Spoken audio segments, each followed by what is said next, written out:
what do you get if you cross Doctor Who and a Cher song? Actually, probably not a good place to go, but I'm talking about lording up time from a hacking perspective. What if you could turn back time as a hacker?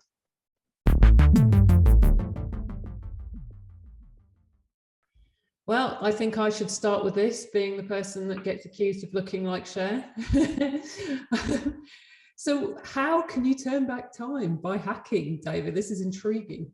Yeah, I mean, okay, it's a little bit of a liberty because we're talking about time synchronization, the time signals that are used for everything from financial transactions, banking transactions, the blockchain, security measures, communication protocols.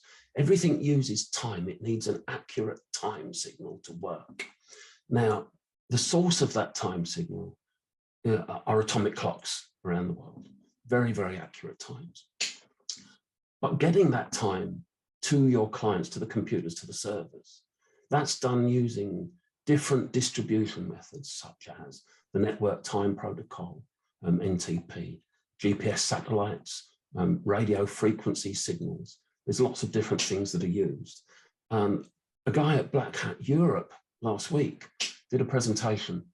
He's the hardware hacking lead at IBM's veteran hacking team, X-Force Red.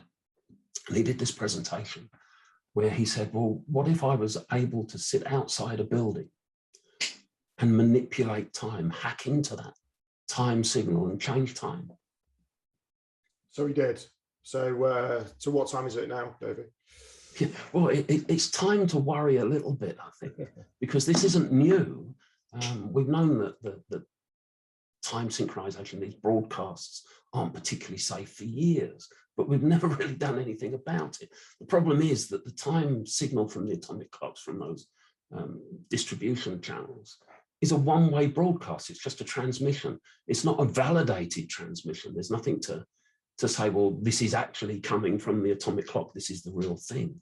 So what this guy did was demonstrate that he could change any and all of those distribution methods, not just one. If you can change all of them, manipulate all of them, then this idea of synchronization, taking an average, if one looks out of kilter, you'll go to one of the other two or two of the others and say, well, what are they saying? Oh, they're saying the same thing, so it must be true, it must be accurate.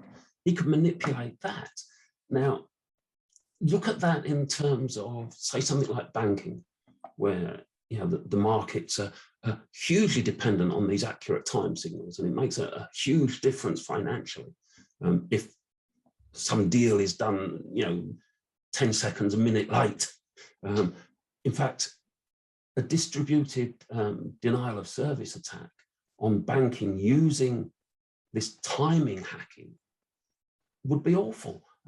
There was a report in the UK a few years back that said a failure of time synchronization systems would cost the UK economy £1 billion a day, which is huge, massive.